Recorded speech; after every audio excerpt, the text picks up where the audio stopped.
Hello everyone, I would like to welcome you to my channel and well, first thing I would like you to consider to subscribing to my channel and liking the videos if of course things that you find here are something that you actually enjoy. Okay, so today we have like a first battle report from a game to be played, the game of Sharp Practice. We really like this game, but well, still this is our first take on it. Well, it's kind of like a narrative battle report.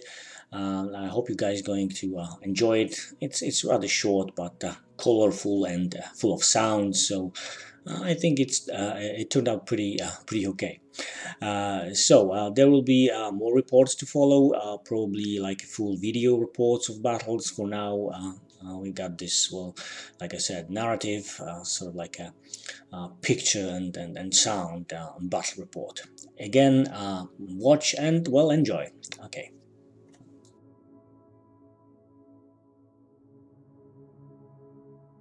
Village of DeadOak was in the middle of nowhere. Literally, yet still quite a few people decided to settle and live here. It was potentially important supply and staging point, therefore rebel forces, or patriot forces if you like, could not allow it to fall into English hands. Knowing that the Redcoats are coming, local leader of Continental Army decided to meet the English on the field of battle. Patriot forces were in fact first to start taking their positions.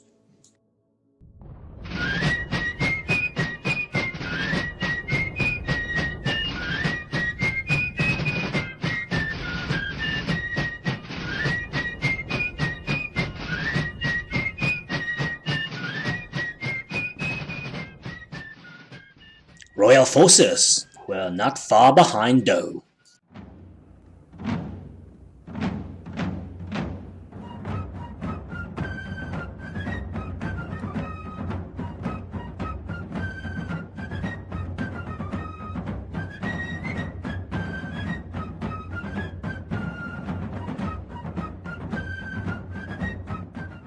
The so-called Patriot forces started to act first.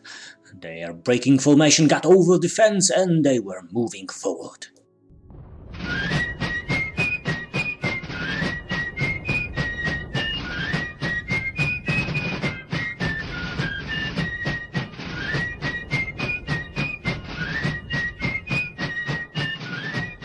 It was not long before notorious American skirmishers appeared on the field of battle as well.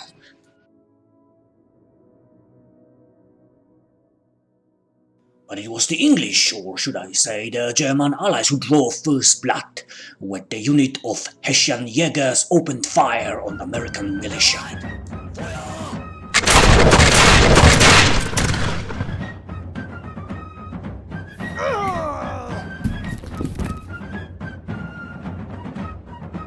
Unfortunately, after the discharge, dense powder cloud of smoke formed in front of Jägers.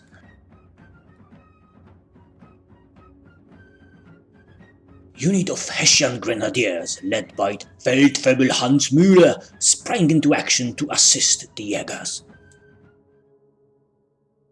Here though, German unit was greeted with ferocious fire from rebel skirmishers hidden safely behind wooden fence.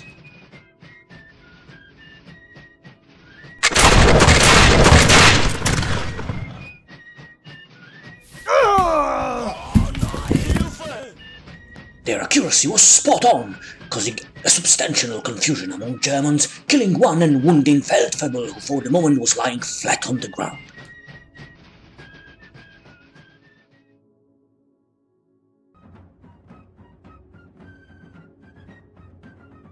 Meanwhile, on the eastern outskirts of the village, foot dragoons of Sergeant Jonathan Frakes were making their way through the swamps.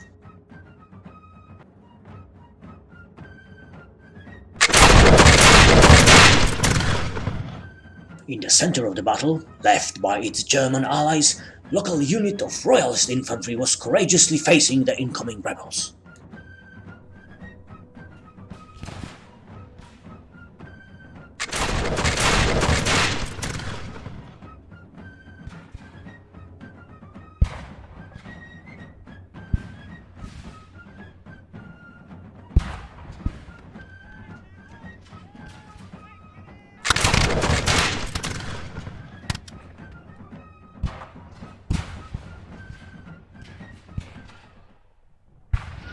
The Patriot Center moved, and rather substantial formation of local militia, aided by some skirmishers, started to bear on still confused grenadiers and loyalist infantry.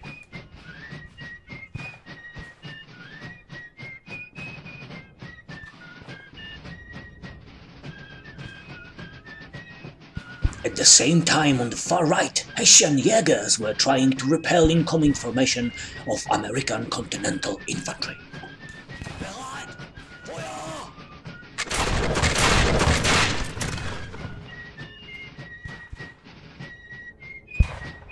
Despite their accurate fire, they were unable to fight off much larger American formation.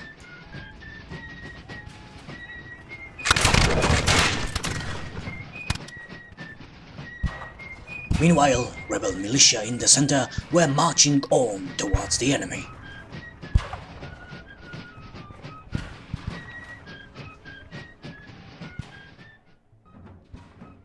Major Edward Higgins, person in charge of the British, managed finally to get his people in formation after crossing some obstacles.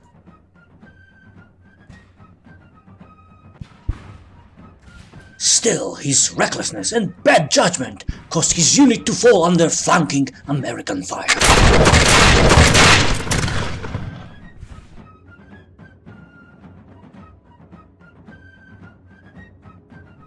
On the other side of the battlefield, Hessian Grenadiers managed to fall back behind the fence despite their leader being wounded.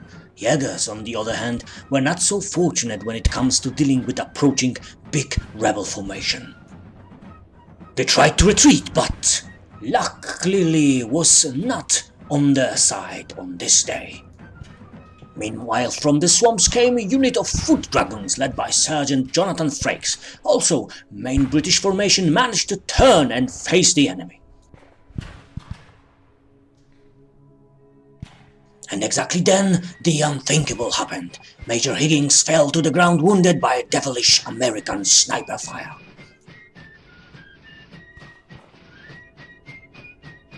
In the center, rebel militia was still gaining ground, which was surprising given that the formation was being decimated by fire from Royalist infantry led by Lieutenant Jamie Fraser.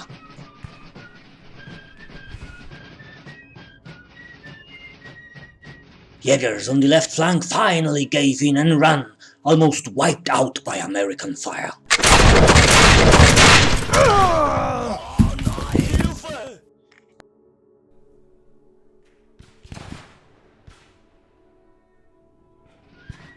American center was still advancing, despite lack of ammunition and casualties.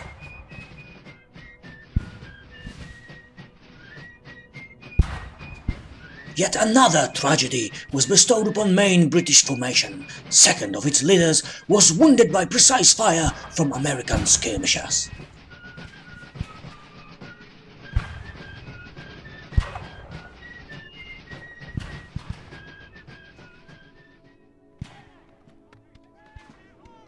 Leaderless infantry was being decimated by rebel fire.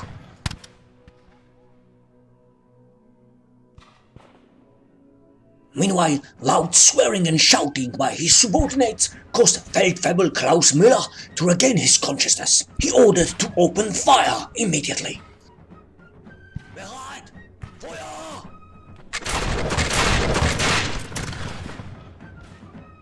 This time it was American militia officer who fell wounded by German fire.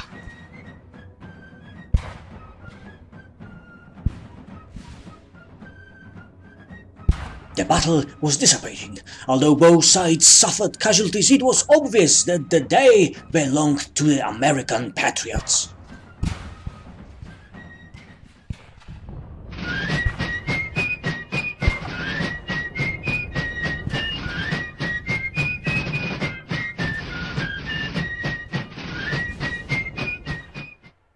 So, I hope you guys liked it.